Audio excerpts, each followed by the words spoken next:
We're about to drop in. 3, 2, 1, let's go. We are live on TikTok. What's going on? We are live on YouTube and we are live on Facebook. So before we get started today, I think it's important to understand to set the vibe. So one of the vibes that we will be setting is an intention.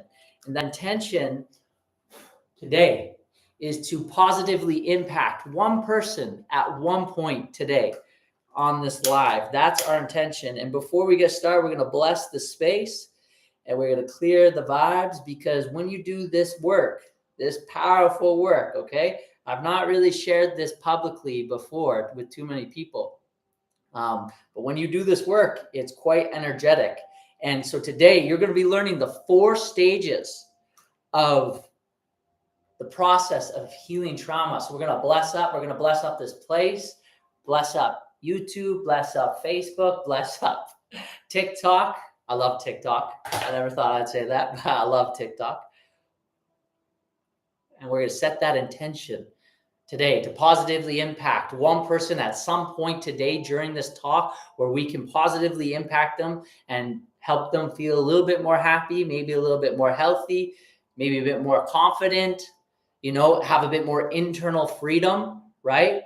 How would your life be? I want you to think about that right now. How would your life be different right now if you could be more free? How would your life be different if you could experience more joy? I got a weird question to ask you. How would your life be different if you had access to your full brain potential, right? Or at least more of it, right? How would your life be different? And that's what we're going to cover today on the 4 stages of healing trauma. And this is a very important subject. This is something that I've been studying for a very long time, something that I spent a lot of time doing, and something I'm still doing to this day. And I'm still learning every single day. So this is a powerful subject. I'm super excited to talk about this today. And we're going to dive into the 4 stages of healing trauma. And once you understand this, you'll understand the process, okay? By the end of this live, or if you're watching on replay, by the end of this replay, or by the end of this live, you're going to understand the process to healing trauma. And once you're done understanding this, I'm going to take you through how trauma gets basically stored in ourselves. Then I'm also going to share with you why it gets stored with ourselves. And I'm going to talk to you about how it stays trapped, and then how it can create addictions and coping mechanisms and these reasons why we basically avoid reality. I'm going to share with you that today. I'm going to share with you the benefits of going through and healing through your trauma, not just for yourself, but for your family, for your friends, for your partners, if that's what you're wanting to do, but also for the community and also for the collective. So I often say your healing is other people's healing, okay? When I got on this journey, when I first got on this journey, I never set out to help people. I just wanted to feel a bit better, I just wanted to feel a bit more happier. I wanted to feel a bit more ease, because when I first got started on this journey, I was in complete darkness, okay? So it's 2015, okay?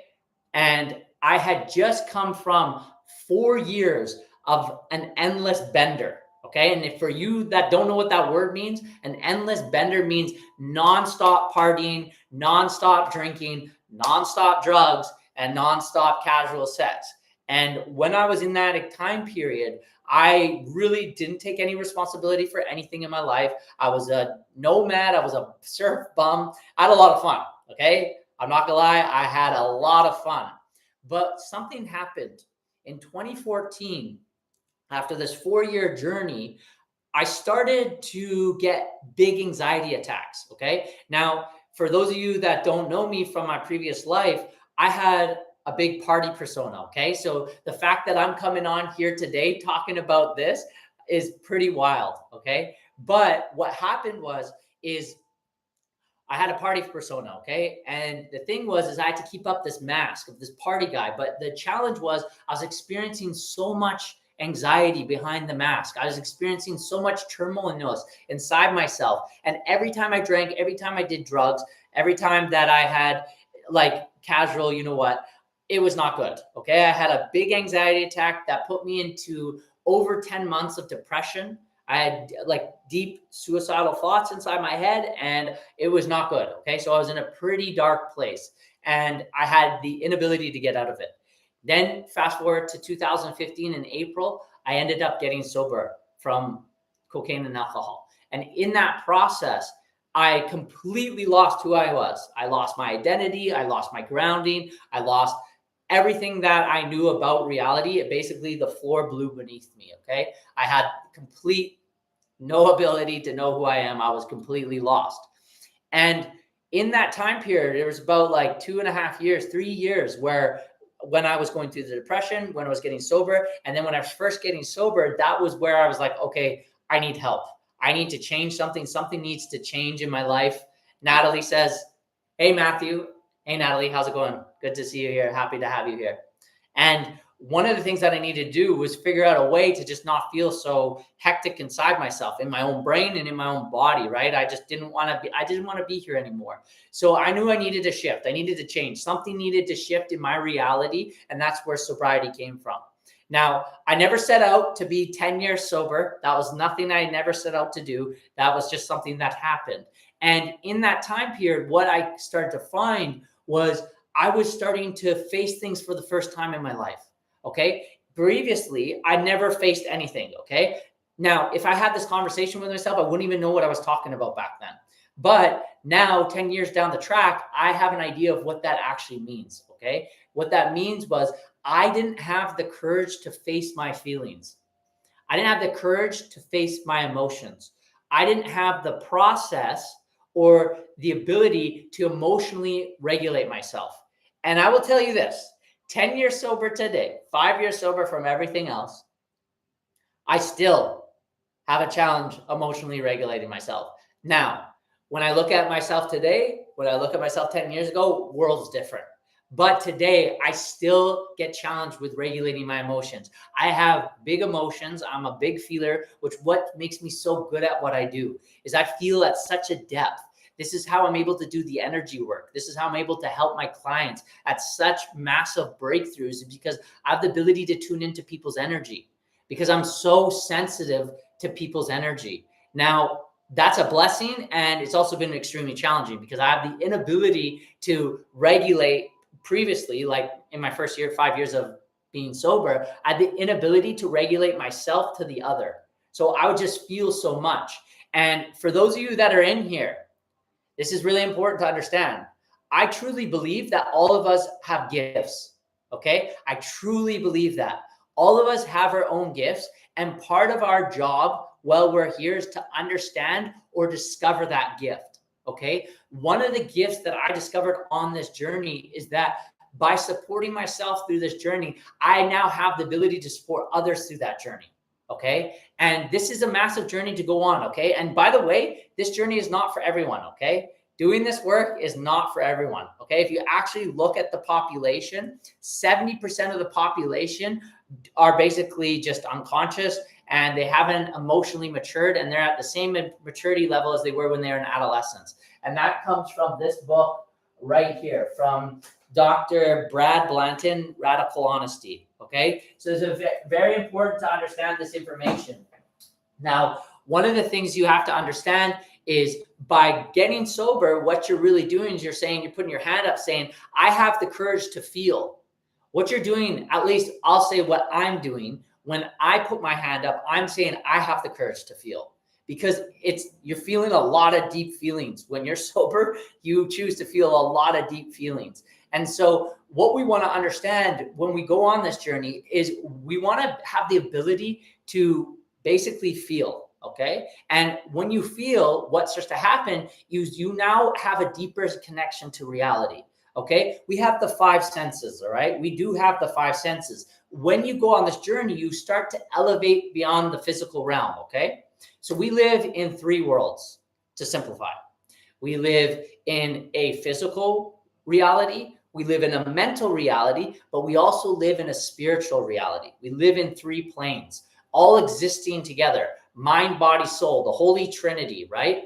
This is a very powerful Trinity to understand, and we all exist within them, whether we're aware of it or not. And this is very important. And this is something I love to talk to people about and share. I want to ask you right now, if I were to blow a dog whistle, right? If I were to blow a dog whistle, you wouldn't be able to hear it, right? But the dog would be able to hear it. And just because you can't hear it, does that mean it doesn't exist? No, because if you blow the whistle, you'll see the change in the dog, right? But I want to ask you this. Right now, our eyes can perceive 0.0035 of the light spectrum. So we can't see ultraviolet rays, right? We can't see infrared rays. We can't see these different spectrums of light, right? But does that mean it doesn't exist?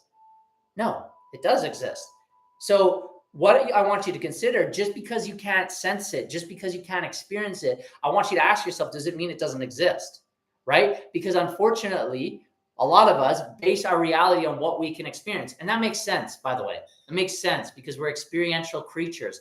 And I want you to consider maybe something more exists. So let's get into how to heal trauma, okay? So let's start by considering how or why does trauma exist? So I need you to understand something about you and your mind, okay?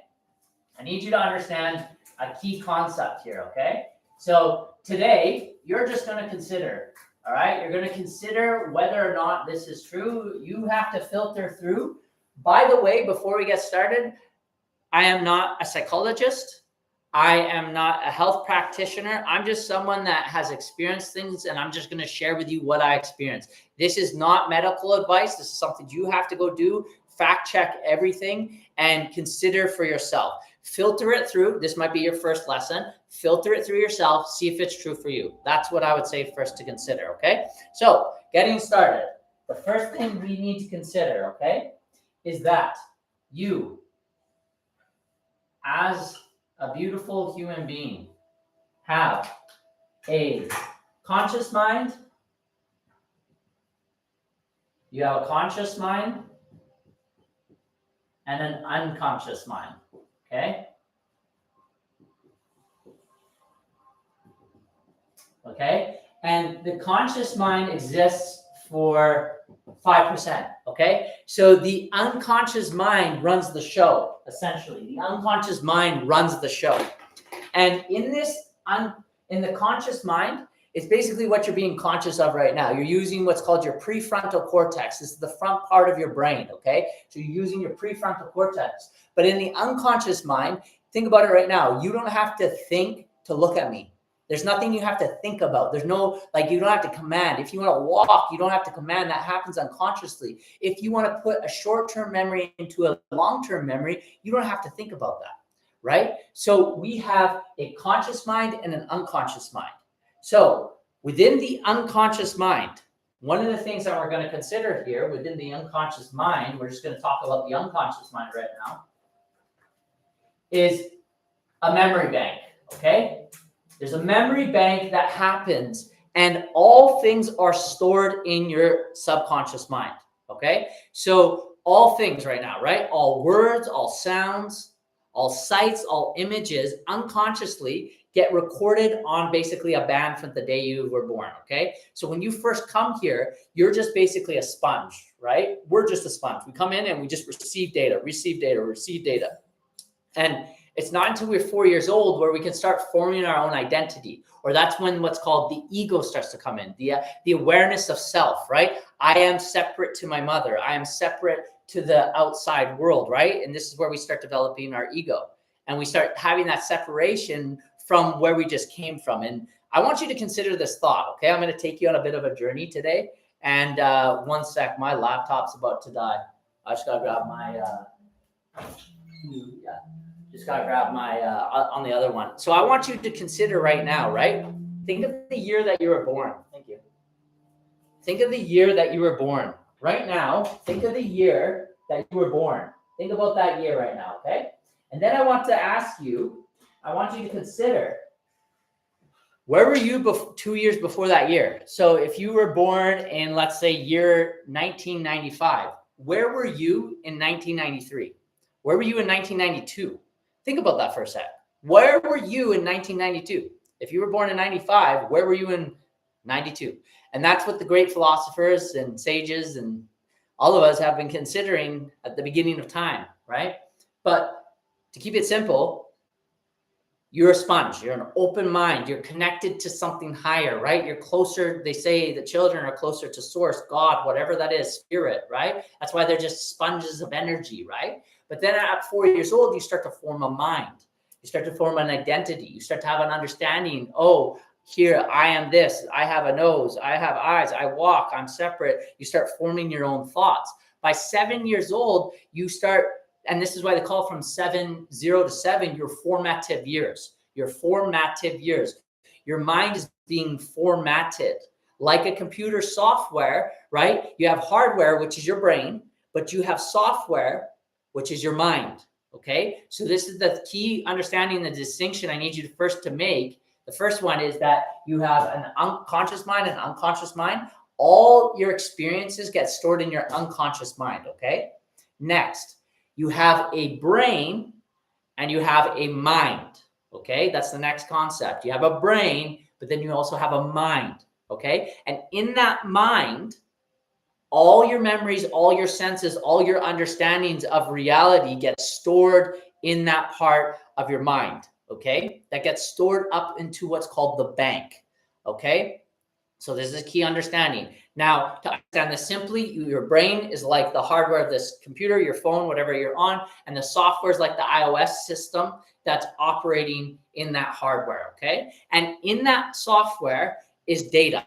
Okay, data that's stored. And that's why sometimes we have to what's called upgrade our software. So right now, you listening to this information, especially if this is relatively new to you, you're upgrading your software right now. This is you consciously choosing to upgrade your software. So when you go into the mind, right, and you have an understanding that there's a difference between the brain and the mind, and everything gets stored in the bank. Now, I want you to understand it from this way. Okay, so it's like a movie track. Okay. So imagine each nano moment is like a movie, okay? So there's clips in each part of every moment. And from 0 to 7, you really don't have too much discernment. Specifically from 0 to 4, you don't have too much discernment. So that's why your childhood is a very important time for your reality. They say that a lot of us are just living out our childhood. From 0 to 7, basically after 7, you're just living out your childhood because that's shaping your brain.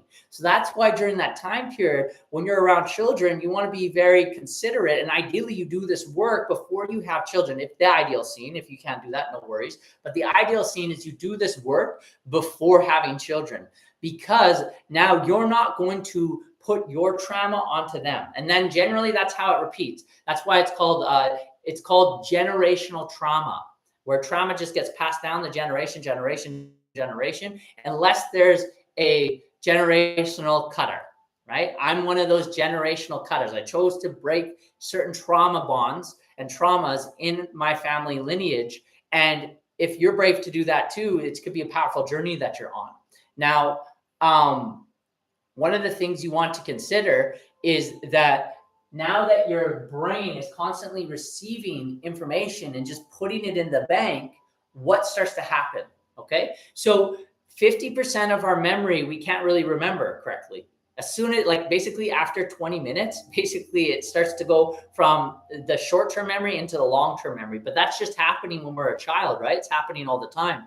And it's just going in the bank. And we don't have discernment, by the way. We don't have discernment. So what happens? What memories specifically become very vivid to us? All right. I want you to think about that for a sec.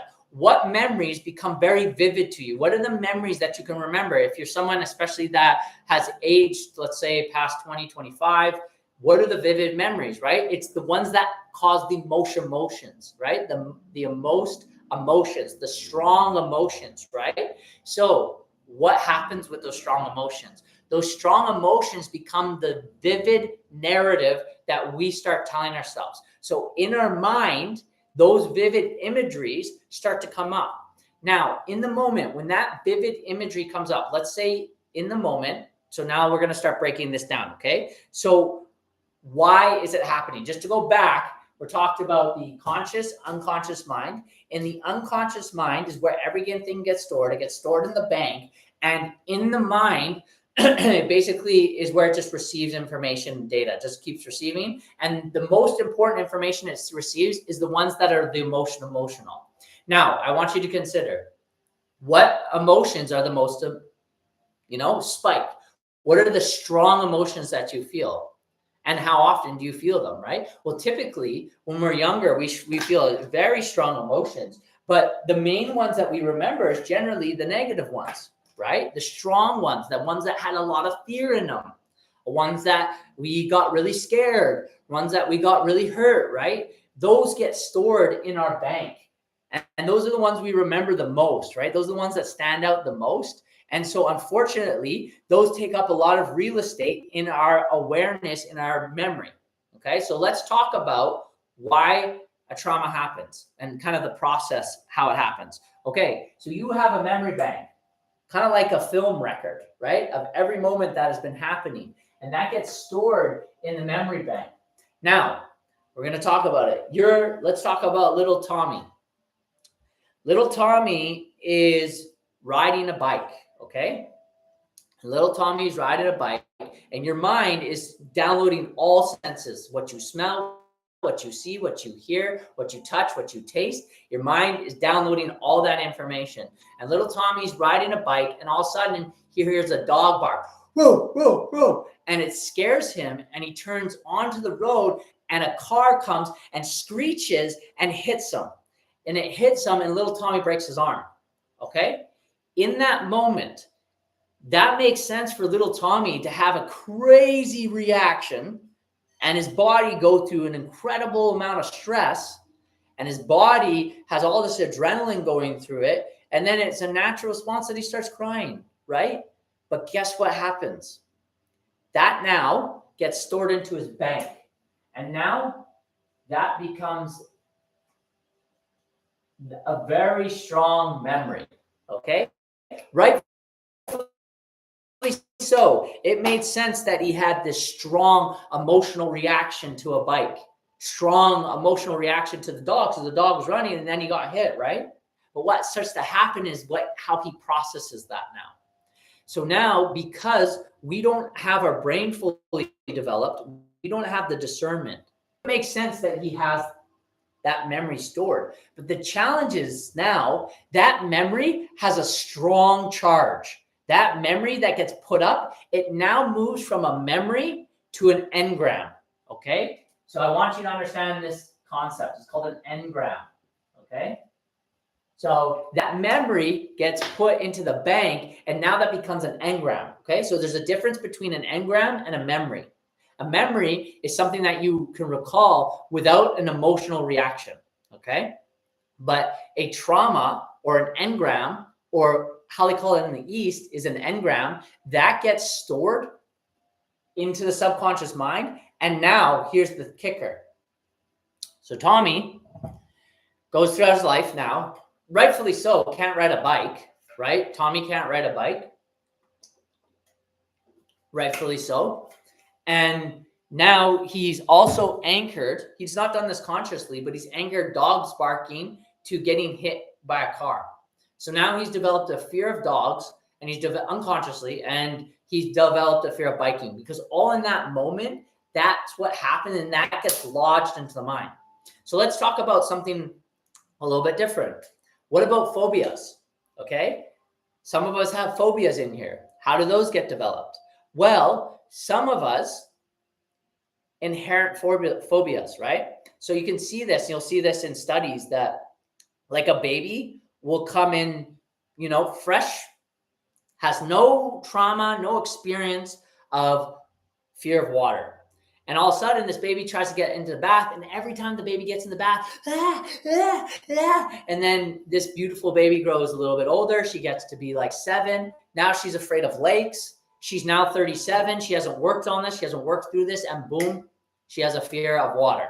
And she goes to herself, and she's like, well, why do I have this fear of water? Where did this come from? Well, it's called, and researchers just found out about this. You can look this stuff up. It's called transgenerational trauma.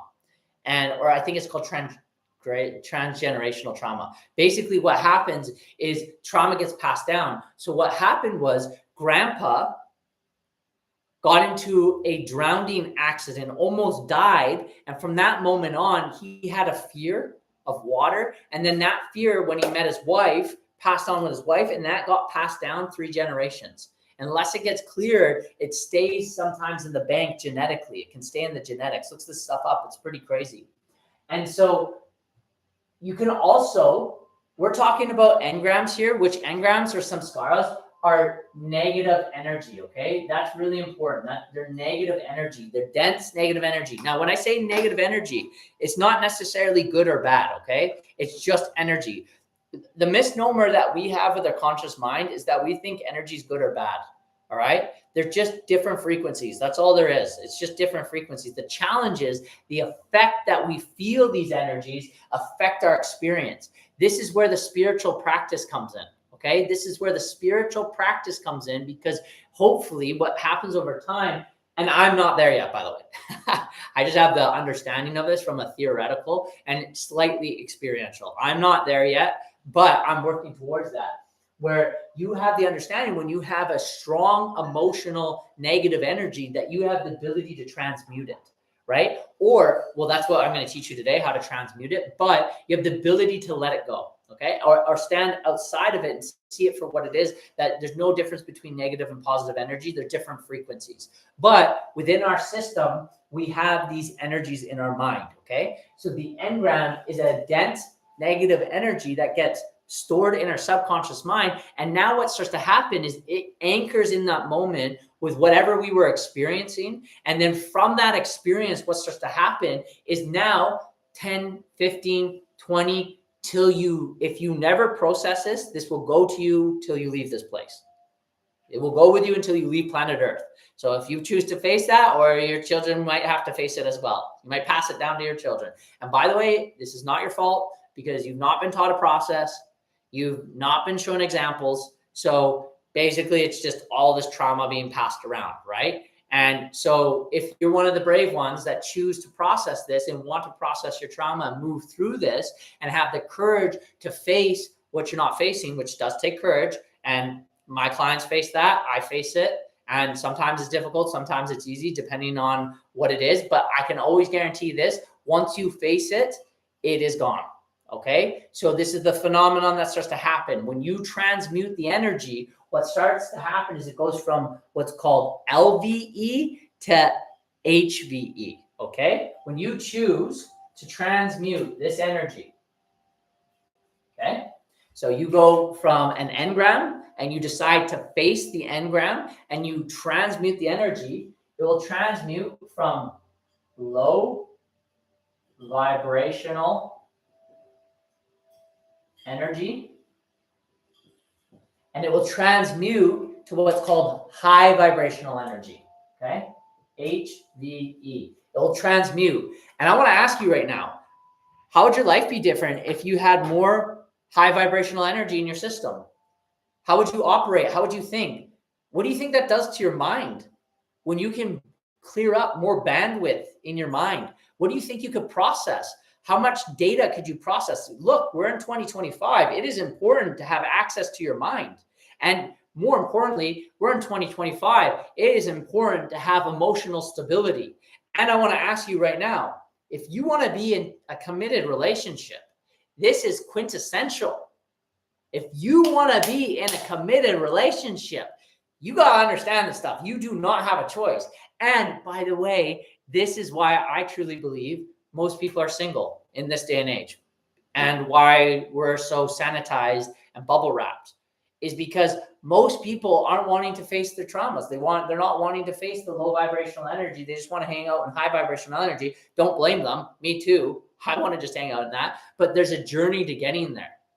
And if your mind is more so dense with negative or LVE energy inside your mind field, it's going to be very difficult to think clearly. And it's called pinging. The technical term is called pinging. You and your partner will just ping off each other, right? And you'll just keep revealing each other's depth to each other and have the inability to connect, right? So there's a huge power down the track if you are in a relationship or want to be in a relationship. And then more important, if you are on the path to have children and you want to have that healthy relationship with your children, this is absolutely essential. This is a note, like you ideally want to do this.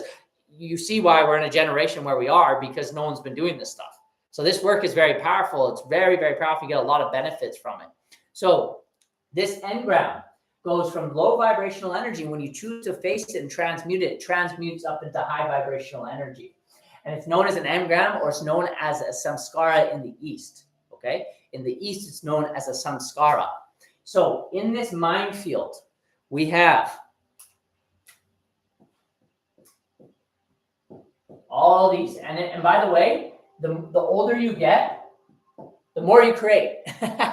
If you don't understand how to do this stuff, and you might have a couple, okay, in your mind field, you might have a couple. But this is called brain training, all right? You have to work on your brain. You have to work on your subconscious mind. This doesn't come naturally to us, all right? We have to, our brain is wired a certain way for survival mechanisms. And obviously, whatever from my standpoint, from my research, I think we still haven't figured out why we are the way we are. I think that's one of the great mysteries that we're still trying to solve. But one of the things we want to consider is that we have different, basically, ions in our brain, all right? So we have a negative charge and a positive charge, okay? And that makes up our subconscious mind, okay? This is in our subconscious mind. And within these frequencies are different frequencies in our mind field, okay? And that's why when someone gets triggered, right, a trigger, their mind field starts to go all frenetic, right? Because what's called an uncontrollable, irrational emotion comes up, okay? So that's essentially what a trigger is, an uncontrollable, irrational emotion that you have the inability to process, right? Because something got what's called keyed in, okay? So this is a term I need you to understand, okay? So it's called keyed in, all right? So now, you're in a relationship, right? And you're with someone that you enjoy, and you've gone past the honeymoon phase, so you stopped giving each other oxytocin. So you, by the way, I do help men with dating. That's one of the things that I do, and I talk about relationships all the time. Most people, your relationship doesn't start until 6 months in, okay? That's not where you're, because basically in the first 6 months, you guys are trading a lot of oxytocin. Oxytocin is the love drug. And basically at the beginning of your journey, you guys aren't really dating yet. You're not haven't officially dated. It's not until you get past the 6 month. That's why they call it the honeymoon phase, right? Once you're past that, that's when you officially start dating. That's when the stuff starts to come up. That's when all the unconscious energies inside your mind field start to basically come to the surface. And now you're dating someone in 6 months, and now they say something to you, and now out of nowhere you have like this knee-jerk reaction, and you just emotionally get triggered, right? And you have the inability to emotionally regulate yourself, and now you what's called go unconscious, and you can go into what's called low vibrational energy. And now basically your eyes glaze over, and now you're just operating pure in survival mode, right? And now I want you to consider this. How effective do you think any relationship is if you're just operating in pure survival mode? And by the way, just because I know this information, I know this and I've experienced this information, but this still happens to me. But I have a process that I go through in order for myself to handle it, which I'm going to share with you. It's a 4-stage process that I take my clients through, that I've gone through. And I've seen a lot of benefits from myself by doing it, and a lot of benefits by seeing other people go through it as well. So coming back, what happens is you get an engram keyed in from childhood or from some moment in your life where you had a strong emotional reaction, which was uncontrollable, which made sense at the time. But then because your brain is so effective and it's so smart and it wants to protect you, it basically stores that into a memory and says, hey, dogs are bad, right? Coming back to the story with Tommy goes, and every time he hears a dog bark, he seizes up and his body now he's an uncontrollable reaction. Or you're in a relationship and someone says something and an uncontrollable, irrational, emotional reaction comes up, and now you're triggered, right? And now click, keyed in, your brain goes into unconscious mode, engram gets keyed in, and now gone, glazed over, see you later, no more conscious mind. And now you and your partner are now triggering each other. You're pinging off each other, ping, ping, ping, ping, ping, ping, ping. And now it's this emotional eruption. And let's talk about completely ineffective communication, like absolute ineffective communication. So let's talk about this. Now, if you choose to go on this journey, why does family trigger us? Why does our family trigger us so deeply? Especially those that choose to go on this journey, you got a lot of work to do with your family. And by the way, your family are blessings, by the way. Your family are angels. Your family are blessings. They're here to show you what you cannot show yourself, okay? And for a long time, for 10 years, well, basically 9 years, I've escaped being around my family. I was like, I got sober and it was so intense, and I ran and I was escaping. I was coping. I used all different kinds of coping mechanisms. That's why I don't judge anyone that has coping mechanisms. I don't judge anyone that has addictions, because I understand I was the biggest I called myself Harry Houdini, the escape artist. Right? Like, I had no social media. I tried to not take accountability for my life. I tried to not take responsibility. I tried to avoid everything you can think of, I've done. And that's why I do my best to withhold judgment from anyone that is in that situation, because it's tough. It's tough to be in these positions. And so today, hopefully, I'm giving you the empowerment to overcome this, to get through this. But I need to lay a foundation first before we can talk about the 4 steps. So the reason why family are so triggering, are so challenging to get past or through, or let's say old friends, right? Or also a big trigger can be old locations, right?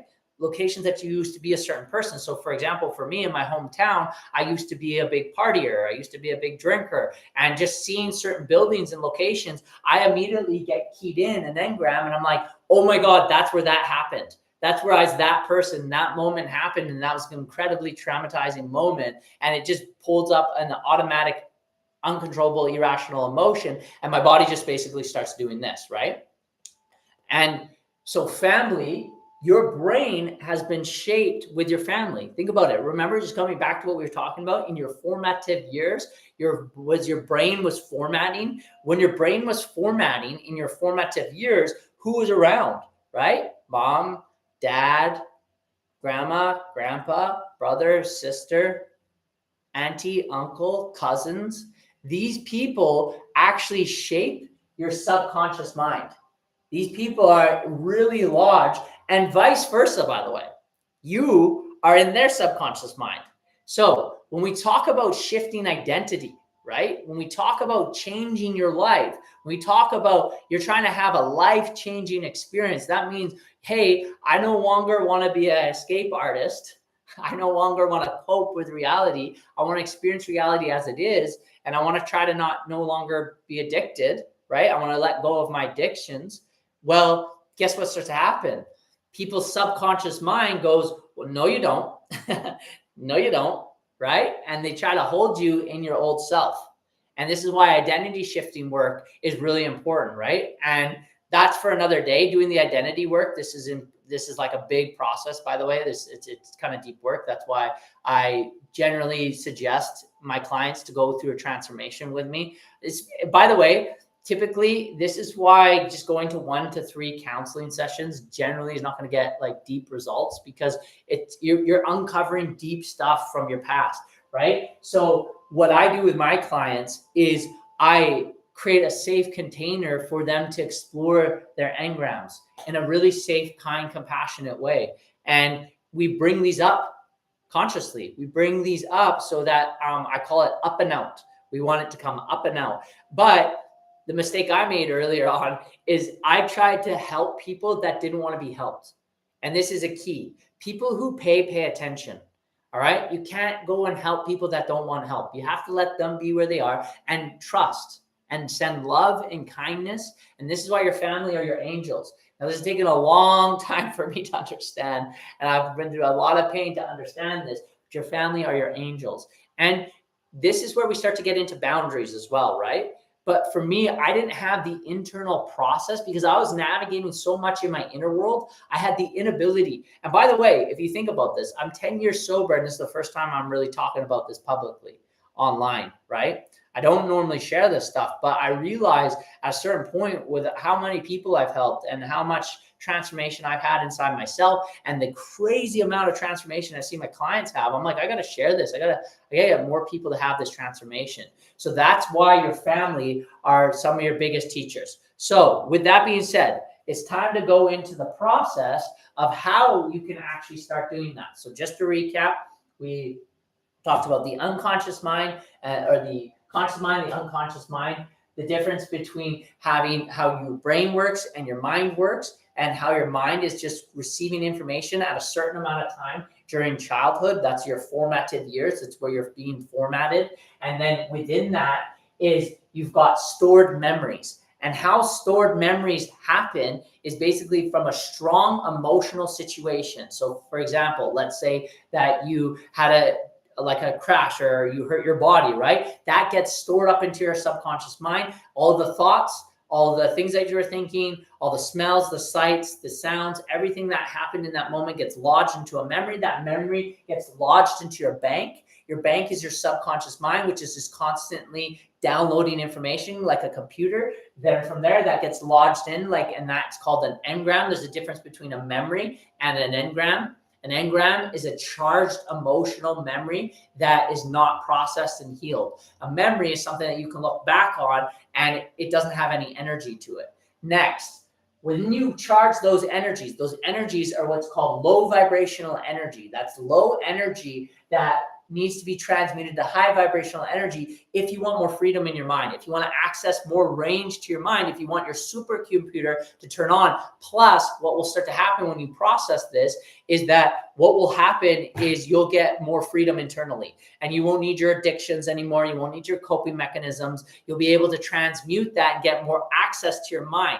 And you'll benefit that because you'll start to be able what's called lateral think. Lateral thinking is what's connected to creative thought, right? So when you want to speak, so for example, right now, how do you think I'm able to be able to do all of this without much notes? Like I'll show you my notes after this, but I don't have much notes. The reason I'm able to do that is because I'm opening up bandwidth inside my mind. I'm using what's called free associative speaking. And now because I have that range inside my mind, because I've freed myself with all these little flywheels that start to happen, you access high vibrational energy. And now you can start using your mind. You just start using your mind like this over and over again. And then what starts to happen is, let's say you get into a relationship and you haven't done this work, then what will happen is someone will trigger you. And what will happen is an engram will get keyed in, and then that engram keys in, and then all of a sudden you're unconscious, you go unconscious, and then now you start pinging off each other, and now you start triggering each other, and it's just completely ineffective. And now you start doing some weird stuff to each other to get each other, because you're just basically wounding each other. And now you're having like a wound off, and you're just poking each other. And the strongest people that are going to do this to you are the ones that are most closest and the ones that you grew up with. So that's why family are your biggest blessing, because what will happen is they push your buttons. And when your buttons get pushed, depending if you have a process or if you don't have a process, then that becomes overwhelming. So I'm going to teach you how to transmute this. Okay. So type in the chat HVE. If you're in the chat right now, type in the chat HVE, because you want to learn how to get some more high vibrational energy in your life. Type in the chat, I want some more high vibrational energy in my life. I want more range in my mind. I want to access. I want to have more peace. I want to be able to think clearly, right? For some of you that are a little bit older in here, you're like, oh, I want to think like I thought when I was a kid. I want to have that experience when I was a kid. I want to have my mind back. I want that ability to come back. Well, it's not over. Guess what happens? At any age, you can do this. At any age, you have the skills, abilities, talents to do this, which is really important. And when you understand this, you're going to get a much better life. So let's talk about how do you transmute this energy. So I'm going to just title this the four stages to healing trauma. So let's talk about the 4 stages, okay? So the first stage to healing trauma is you got to be in a space to face, okay? You have to be in a space to face. This is important. All right, I got Atom, says Matthew, HVE. Let's go, Atom. Want some of that HVE energy. Anyone else in the chat want that high vibrational energy in their life? Let's go. Let's get that HVE going. Okay, so the first stage to this is you've got to be in a space to face. This is important. You have to be in a space to face this. What do I mean by this? Think about this. If you're in a work environment and you get a button pushed and you have uncontrollable, irrational emotion, you might not be able to face it. You just might not. It's like you're at work, you're an accountant and you're working on your thing and someone says something that's not related. Say you're by the water station and someone says something that's not related to work at all. And all of a sudden you get triggered. You're not really in a space to face that right at the water station, right? That's not the time to face that. That's one example. Another example is let's say, for example, like myself, for 9 years, I wasn't in a space to, I wasn't in a space to face my, what's it called? I wasn't in a space to face my trauma. For 9 years, I didn't have the capacity, I didn't have the emotional capacity to be able to regulate my emotions inside myself to face my family. I didn't have the capacity, the emotional range, or the inner stability, or the strength of my new identity to come back to Canada. I left Canada for pretty much 8 years because I had the inability to regulate myself. So what I needed to do is I'd come back in little bits. I've basically been on an endless summer for 8 years, other than last year when I chose to face this stuff. But what starts to happen is you develop those inner abilities. And so the way that I had a space to face, chunk it down, because when you get sober, it gets pretty wild, man. Like what you can start feeling and the access you have to your gifts and your abilities to operate in this reality. It's almost like you become a superhero. I truly believe that these superhero movies are based off of spiritual gifts. And we all have these abilities, but the challenge is we're being numbed down because our hardwire and our brain wiring is all jacked up because we don't know how to face our trauma. We haven't been how to process, so we lose emotional range. And so the way that we understand this is we have to process this. So first of all, you might not be in a space to face, right? For example, the actual location, it might not be in this moment to face it. And you might not have the emotional capacity to face the whole thing. Okay. So I'll give you an example. For me, it took me 8 years, 9.5 really. It took me 9.5 years to have the capacity to face my traumas from my family. It took me 9.5 years to have the space to do this. Now, by the way, when I talk about it, this is the deep, deep, deep stuff that's way back there. So maybe it's like a death in the family. Maybe it's a breakup. Maybe it's childhood, something. This is deep stuff. Now, I slowly have been working through this, but I'm talking the deep stuff, the deep, deep stuff. I'm talking, that's how I'm now sober completely. No coffee, no alcohol, no drugs, no prescriptive drugs, no weed, no porn, none of that stuff. I'm a child. I'm an adult child, not in the way that most people are. I'm an adult child. I just drink water. That's primarily what I drink. I don't drink pop, none of that stuff. I just primarily drink water. I operate on natural chi levels. What I'm operating on is just natural chi, And if you don't know what that is, that's what's called life force energy. That's the stuff that's running the blood through your body right now. That's how you're able to breathe. That's how you're able to be vital. That's what brings the plants to life. That's what keeps the water in the mountains flowing. We all have prana or chi running through us. Some of us can harness it, but if you're numbing yourself down due to trauma, which makes sense. So the origin is the trauma, but then the connection is the coping mechanism, which is drinking, smoking, doing drugs, casual sex, all these types of things that we do, binge watching TV, going on social media, all this type of stuff. And by the way, I'm not knocking any single one of those because like I said, I had all of them in my life. I had all of these in my life. Okay. So I'm not knocking anyone that has that. And in fact, I have a lot of compassion and kindness for you. But then that gets connected. And now you can't face, you're not in a space to face. That's why you drink. That's why you smoke. That's why you avoid, right? You avoid these deep emotions. What we were talking about earlier, the engrams. You avoid those, and those are stuck in your subconscious mind, and then they get keyed in. And as soon as they get keyed in, you emotionally go, and now you need to smoke, or now you need to drink, or now you need to go do something crazy, right? Or now you need to da da da. And by the way, I still have these inside myself. I'm just aware of them, okay? And over time, I've been able to sit with them because I've been in a space to face them, okay? So when I work with my clients, basically when my clients come to me, they put their hand up and say, I'm in a space to face, okay? They say, I'm in a space to face this. Now, how much they're able to face, that's on them. I always tell them that they're the driver of this experience. They have the gas and the brakes, because personally for me, the way I like to operate is very gentle, very kind, very slow, very compassionate, very open, because I know that this energy that's connected to the trauma is a lot of dense, strong, powerful energy. And when it gets activated, the person gets a strong emotional reaction.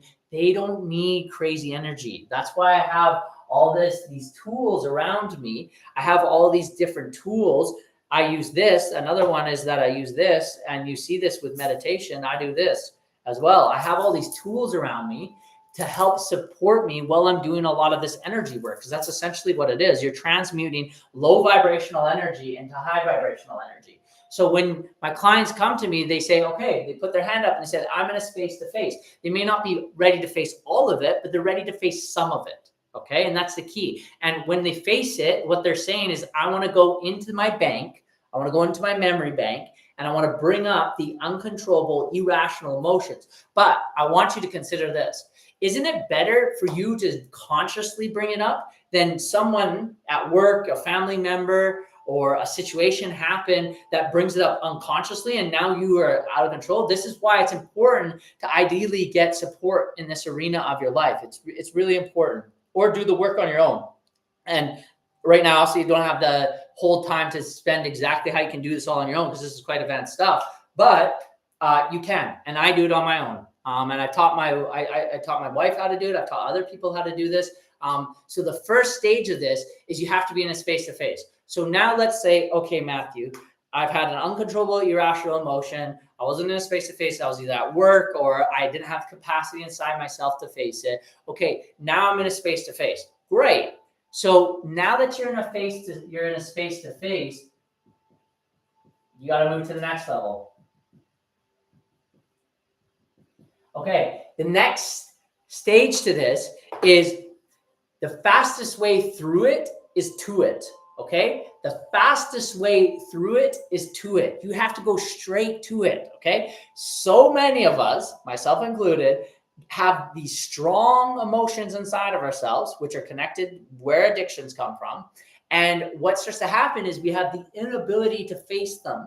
And then when maybe they come up and we go, oh no, this is what we're doing inside of ourselves, right? No, oh. Don't have to feel it.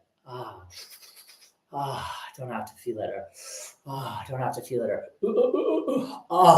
Thank God I don't have to feel it. But what you're really doing is you're just prolonging the feeling, right? You're just sedating yourself. You're just sedating your feelings. And that's why typically, if you notice, your authentic self will start to come out when you start drinking, right? You start to, it's a sedative, right? It puts that at the bank away, and all those, your motor skills start to go away, right? Your motor skills start to go away. But then, hey, right? All that unconsciousness behavior starts to come out. We've all been drunk maybe before, or seen a drunk person, right? All that weird things start to come out. Some people get really angry, and some people depending on where they are inside their unconscious mind, right? Because the unconscious mind comes to the surface, right? And the challenge is, what starts to happen is, at the beginning, you get that quick hit, right? You lessen it at the beginning, you take it down for a bit, but guess what? Now you've just prolonged it. All you've done is prolonged it. So the thing that you need to face, you've now been prolonging. I'll give you an exact example how this works in my life. I was prolonging facing. I think about this now. Oh my God, I hope right now I can save you 10 years. I hope I can save you 10 years. That would be so lovely if I could save someone 9.5, 10 years right now. I would love that. You wouldn't believe this. It took me 9.5 years to go through my first recovery program as a sober person. I've been sober for 9.5 years. This was before sober, 9.5 years. And I went to my first recovery program.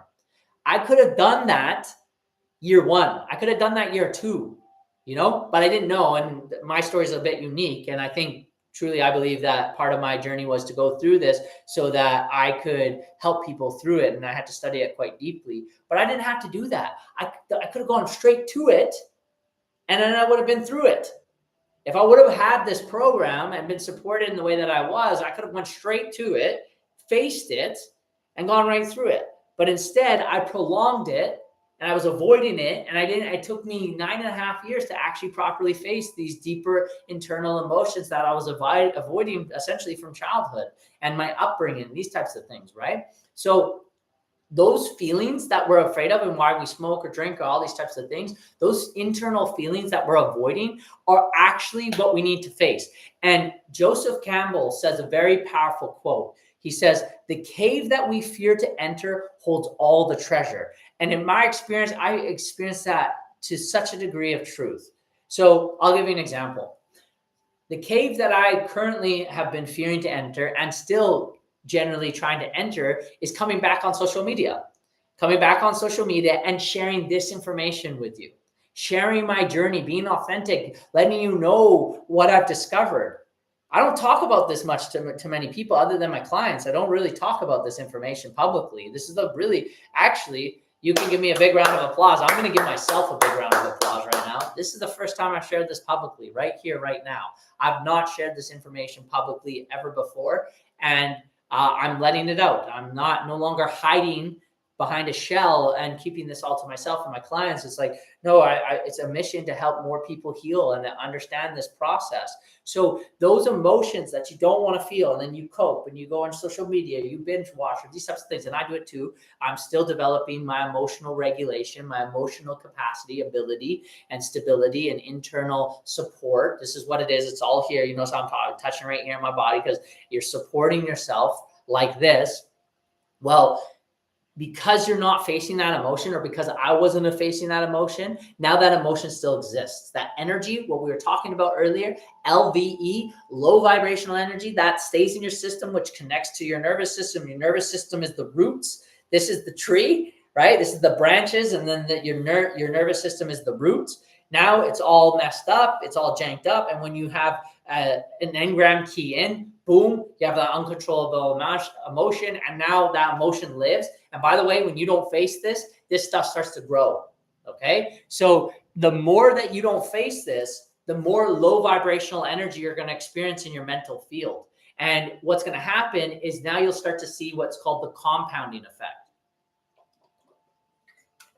So the compounding effect is what Einstein talks about. And he says it's the eighth wonder of the world, is what's called compound interest. So compound interest looks like this. You go, say this is a timeline, right? So from 0 to 100, right? So let's say, you go from 0 to 10. Hopefully you didn't have any substance abuse from 0 to 10. But then let's say, like myself, I'll just use myself as an example. At, I think 13 or 12, I started practicing with substances. And then let's say like 25. But I'm just going to use an example of myself that, let's say now you're 50 and then 80. Okay. What starts to happen is, you don't try anything, and then you might try a little bit, you start drinking, and then all of a sudden, boom, it starts compounding. And now you can't experience a day without drinking. Right? So maybe when you're 13, you try drinking as a fun. It's in our culture. It's what people do. You start drinking for a little bit. And then if you're someone that has addictive personalities like I did and still do, what starts to happen is they start compounding. And now that drink doesn't cost you much in the moment, but later down the track, it does.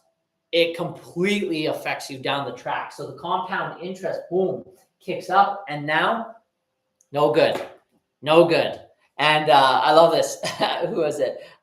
Rosalie, Matthew, do you have ADHD? I think so. I don't know. I don't like to put too many labels, but I think I might have a variation of it. But the thing that I do, you're going to understand about my content style and my delivery style. I try to deliver in a way that is what's called threading. I try to do threading. So it's an advanced technique that you can do, and you can do it through what's called associative speaking. It's really actually not that easy to do. Is can you take people down what's called side quests? When you're delivering someone on a journey, I take you on a mental journey right now. You got to understand, I'm a Jedi. Upstairs, I'm actually a mental Jedi. So I'm trying to press your ability to retain information. Completely opposite of what TikTok's doing. TikTok's trying to whittle away your information. I'm trying to give you high vibrational energy at spurts at very high levels. And I kind of record these also for the recording afterwards, so people can go back and watch this. It's actually typically for YouTube. I love TikTok. I don't know what it is. I have an affinity towards TikTok, but what I try to do is I give you a lot of high vibrational energy. Boom, boom, boom, boom, boom, boom, boom, boom, boom. And I take you on a journey. Now I know where we're heading, but I'm going to take you on a bunch of side quests, and I'm going to weave different ideas together to stretch your capacity to understand reality, to stretch your mind. You're basically going, think about this, like you're coming in the gym right now with me and you're training with a sensei.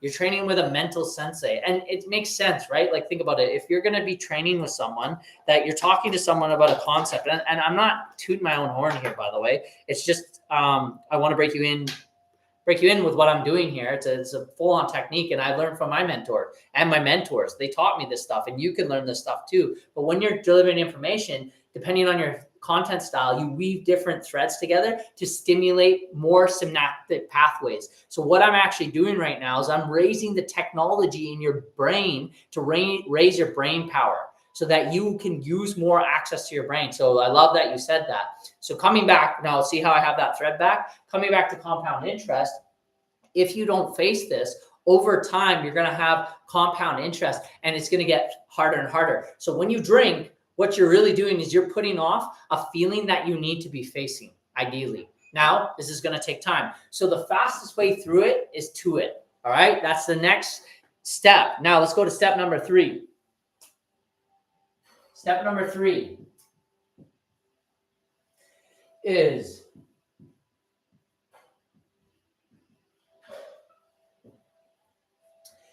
if you want to heal it, you have to feel it. If you want to heal it, you have to feel it. This is really important. If you want to heal it, you have to feel it.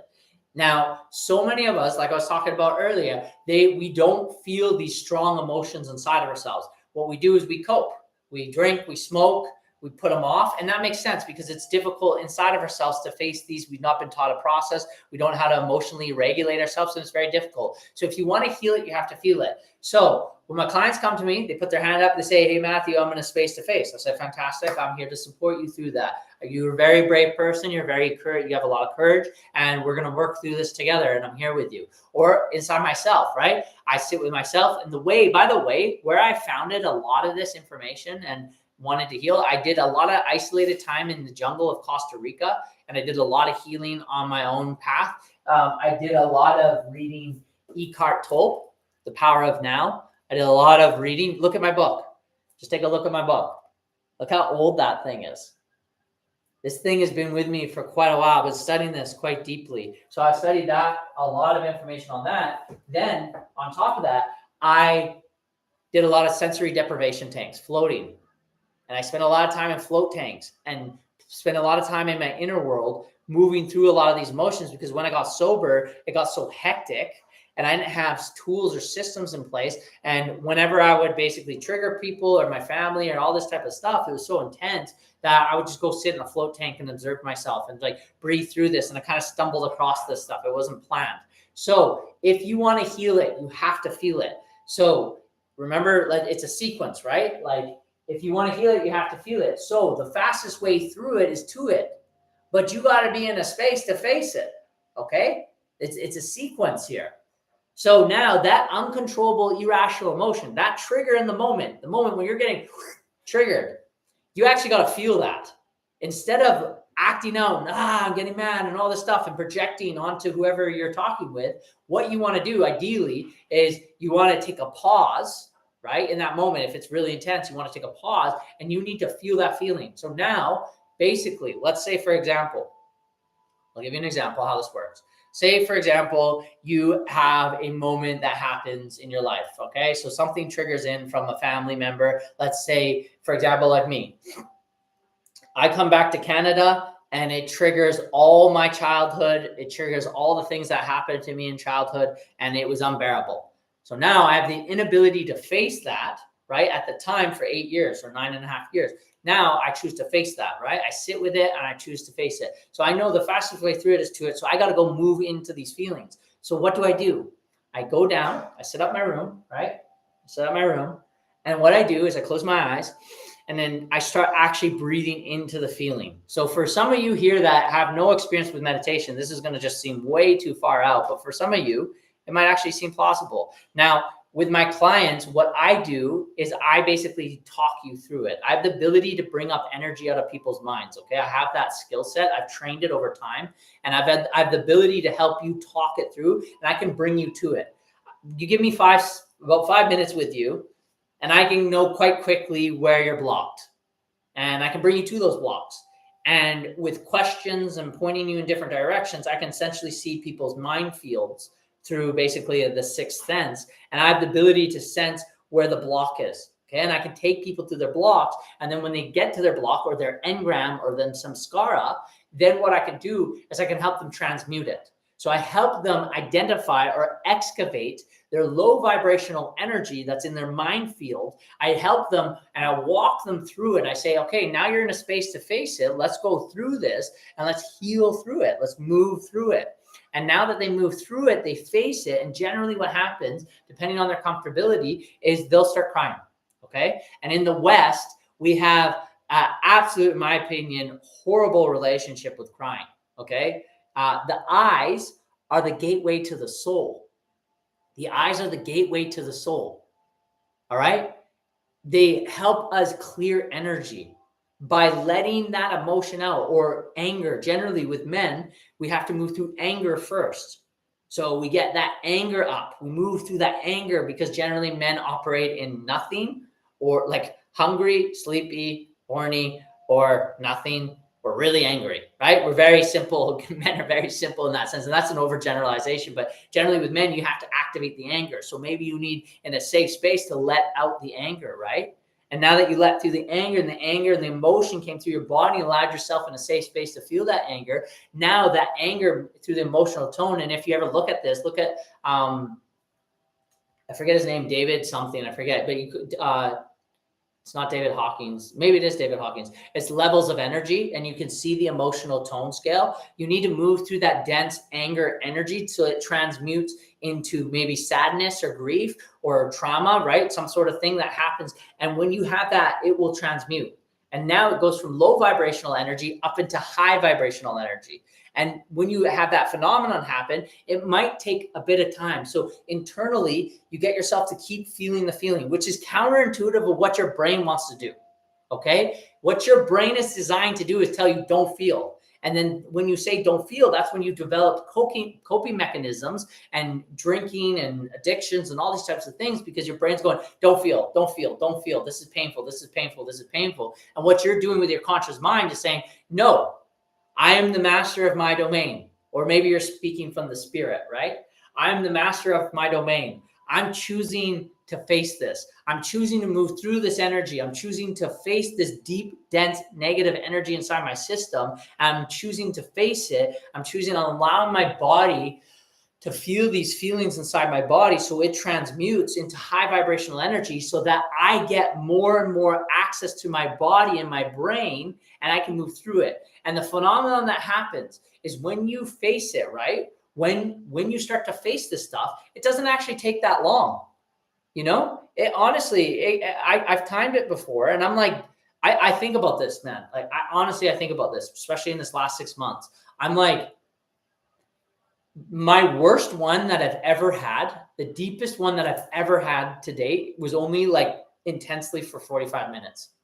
And I think now, oh my God, I let that basically ruin my life. That feeling that I was avoiding for 9.5 years, I let that ruin my life for 9.5 years. And I told all the stories, and then it affected my reality. And then I started name calling and blaming people and not taking responsibility and having coping mechanisms and avoidant tendencies and having the inability to share and love and connect with my family or my friend or my home country. Come on. No, I choose not. I choose to opt out of that one. And so what I found is that in myself and also in my clients, that it doesn't take that long to face. It really doesn't take that long. What you are avoiding, the pain that you're feeling, makes sense at the time when the trauma happened. But now it doesn't make sense logically to hold this trauma. This trauma, it needs to transmute. So if you want to transmute the trauma, the fastest way through it is to it, right? If you want to get through it, you have to go to it. But then next, you have to feel it to heal it. So, right? That's you choosing not to feel it. And that's okay. I'm not blaming you. I'm not calling you names. I've been there. I'm still there. And I work through this stuff too. Okay. I'm not at the end here. All I can say is I am on a different planet than when I was first here. Okay. When I was in my addictions 10 years ago, I am on a different planet, and I experience reality quite a bit different today than I did 10 years ago. And when I had my addictions. Okay. So if you want to heal it, you have to feel it. And this is important. And finally, the last one to this.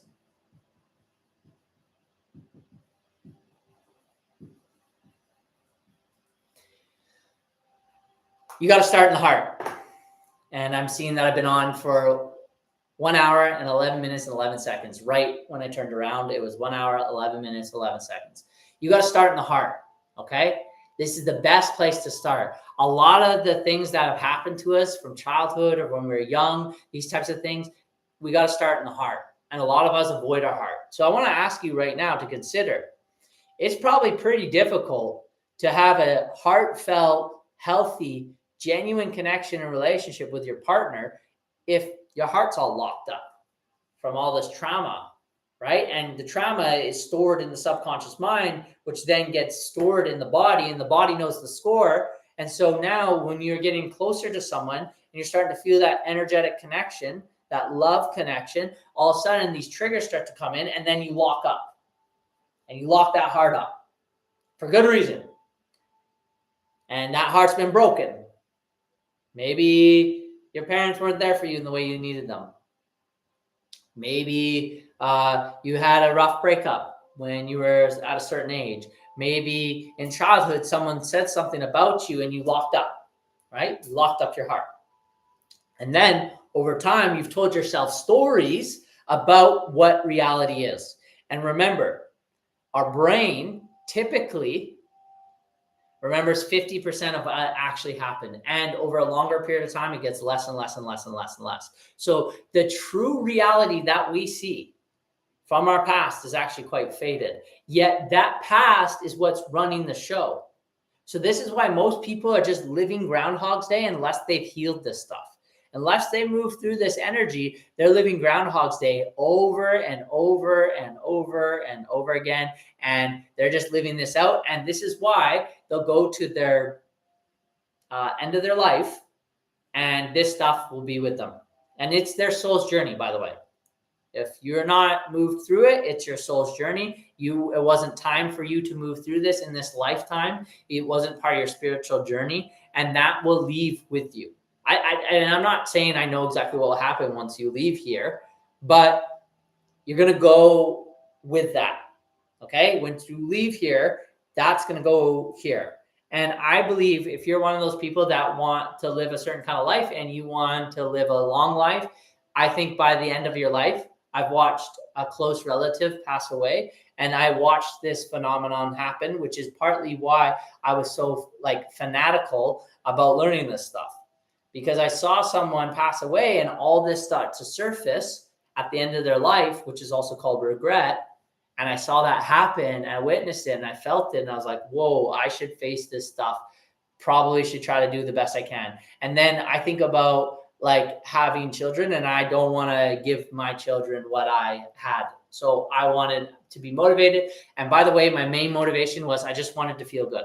Okay. That was my thesis. I just wanted to feel good. I wanted to stop feeling all the pain, the negativity, the trauma, everything, the engrams being activated. I was so sensitive when I got sober. I was just triggered all the time, just constantly triggered. I was really intense. I hurt a lot of people. I was completely uncontrolled by them. My emotions were absolutely all over the place. I did not take responsibility for my life, and I hurt a lot of people unnecessarily. And a reality of what I was doing was I was just not facing my deep seated emotions and traumas that I needed to face. So if you want to face those traumas, you got to start in the heart. So typically what I encourage my clients to do is close their eyes and start to breathe into that place, and breathe into that place of their heart, right? And start in the heart. And Anastasia says, Matthew, I'm hungry. Well, no, don't start in the stomach, okay? I mean, you actually can 2 inches below your belly button, and you is where your dantian is. So actually, where your dantian is 2 inches below your belly button. You actually want to breathe into your dantian.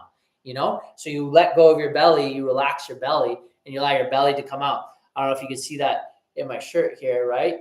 You let your belly come out. Anastasia says, you listening? I can't breathe. I'm hungry. Oh, yeah. Okay. Thank you, Anastasia. She says, I'm hungry. I can't breathe. Okay. Now's probably, so as you can see how this works, Anastasia, you're not in a space to face right now. This is not the time to do this. You're hungry, right? You're not in a space to face. So start in the stomach, feed your body, and then come back, and don't leave this live now because you want to get the information, but it's not your time. You're not in a space to face this, right? I'm just giving you a process, but maybe go get some food after. We'll kind of drop in the chat, Anastasia. What do you want to eat? What are you hungry right now? Right? This is important, right? We're hungry. We got basic emotions and basic needs that we need to meet before we do this work, because this work's not for everyone. Okay. This is some deep work that only a certain kind of people are willing to do on this planet. And I truly believe those that have the space to do this are here to actually help heal the planet and help lift the vibration of the planet.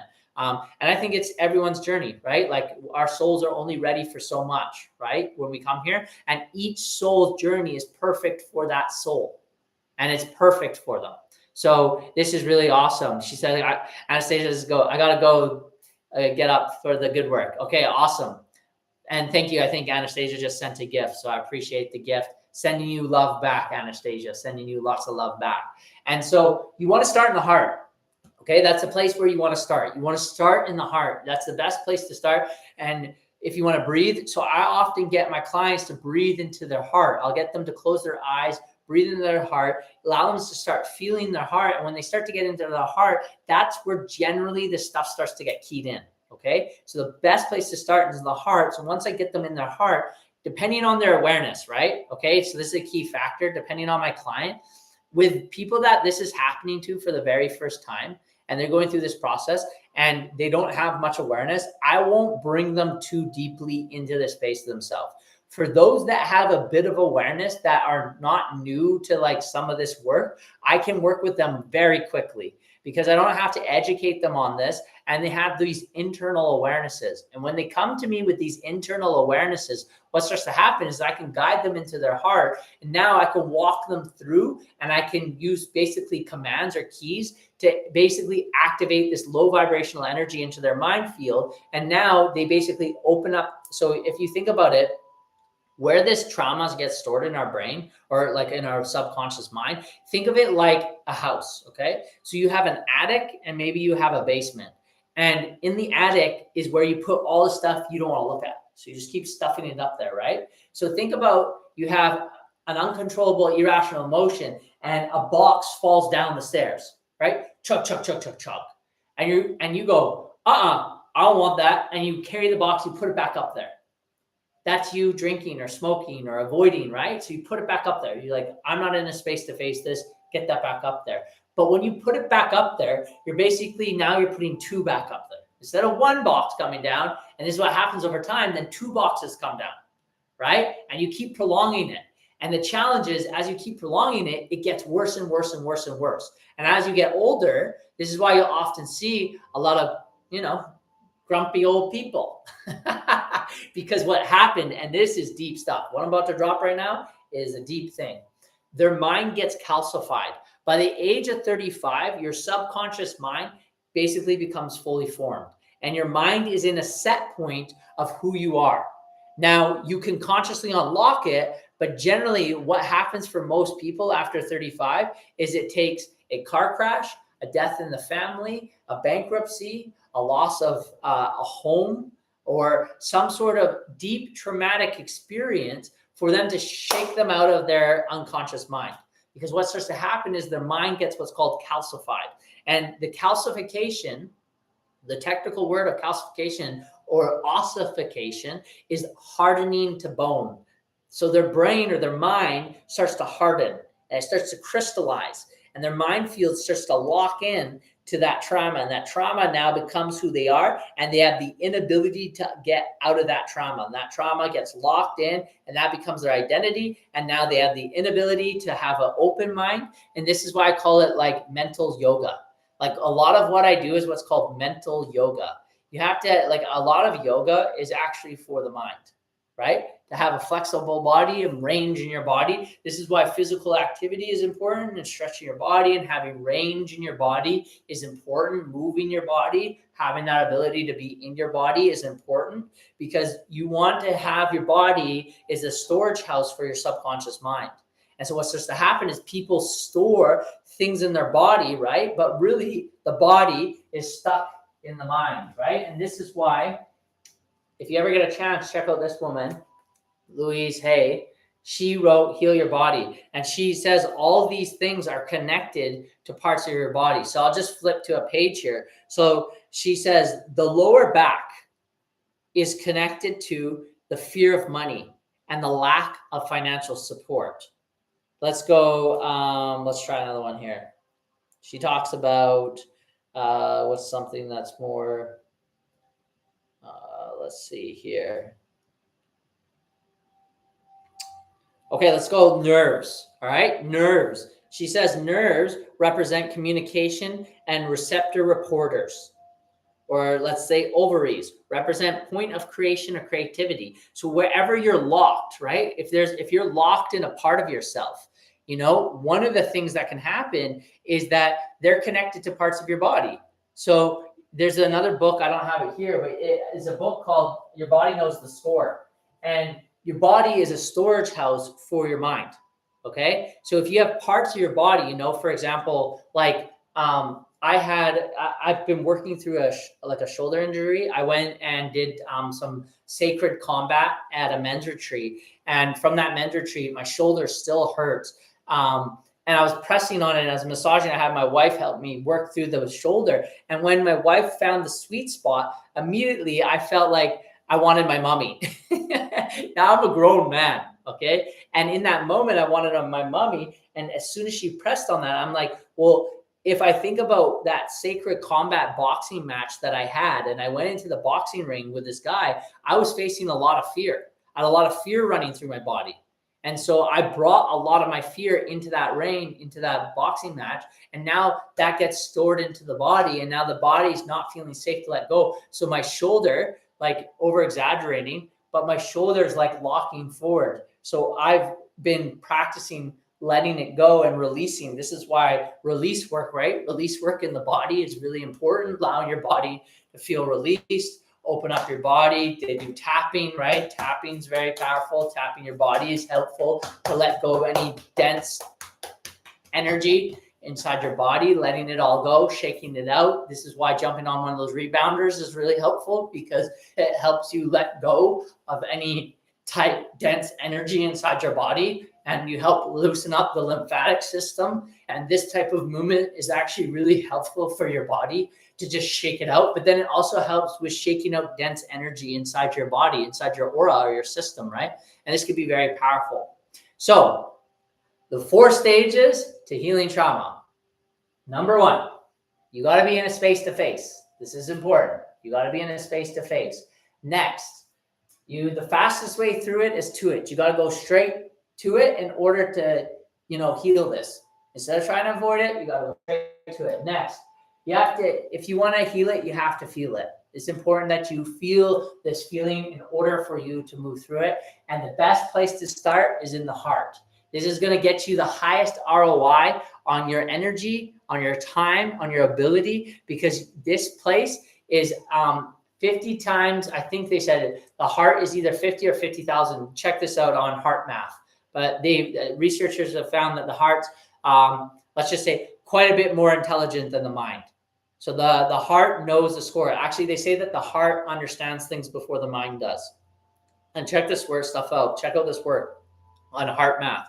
It's pretty powerful work that they've studied. And so hopefully today, after this session, you have an understanding of where trauma comes from, why it happens, why it's there, what is it, and now a process to move through it, right? And if you can do this, by the way, this is a little bit more advanced stuff than to do on your own, but you at least have a framework, right? So now let's say, okay, Matthew, I want a rubber meets the road action step. I want an action to take so that I can now start getting action in my life, and I can get the ability to actually start healing this. Okay, so next, let's say you're in a place now where you're like, okay, I have an understanding. It's very important that I face this stuff. It's important in my life. I'm going to make this a priority. I want to start facing this uncontrollable, irrational emotions. I want to emotionally mature. I want to become an adult in an adult body. I don't want to be a child in an adult body. I want to have emotional regulation. I want to not project my emotions onto other people. I don't want to keep passing my emotions to my partner. I want to have an interdependent, synergistic win-win relationship. I want to have synergy in my relationships. I want to have ability to connect with others freely. And if people don't connect with me on my vibe, that's okay, because I don't need to be emotionally connected to their chaos. You have that ability. You're saying, I want that. So how do I do a rubber meets the road action? What's a rubber meets the road action step that I can take in order to start healing and move through this? Okay, so next time, first of all, next time you have an uncontrollable, irrational emotion, I would ask you, if you can, just say the word pause. Pause. Okay, pause. As soon as you feel it, the first stage is awareness, by the way. So the first stage is you have to be aware that this exists. Okay, so you're here, you're starting to learn this information, you're understanding that it exists. Next, from there, once you understand that it exists, go into that feeling. And when you feel and you become aware that, oh, I'm being triggered right now, now what you want to do is pause. Okay, you want to pause. So that means you want to walk away from the situation, because, by the way, to try to do this all in one moment is very difficult. So know that you're triggered. Okay. And the challenge with the trigger is it's going to want you not to take responsibility, because you're in your wound. So you don't want to take responsibility for the wound that's being activated. But for you, it's important that because you want to transmute this stuff, you want to move through this. So now once you are paused and you kind of, do whatever you need to do in this moment, because you're going to be quite new at it. So you're going to be really maybe passive aggressive with whoever you're around, or let's say a song or someone says something. But then the key is when you get home. When you get home, hopefully you'll be in a space to face. And now what you want to do is you want to start asking yourself, hey, where did that come from? Was it what that person said? Or was that something in my life that happened? When did I first feel this feeling, right? This is what you start asking yourself. When was the first time I started feeling this feeling? And now what you do is you start breathing through that, and you close your eyes and you start feeling into this. This is why I typically like to put on healing music. I like to put on some sort of gentle music that allows me to feel calm.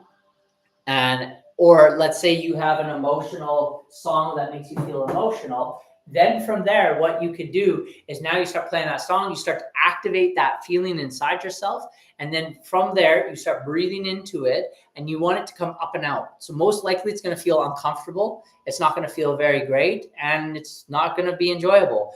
And consciously, hey, I know that beyond this feeling is a higher version of myself. I know beyond this feeling is more peace. I know beyond this feeling is more joy.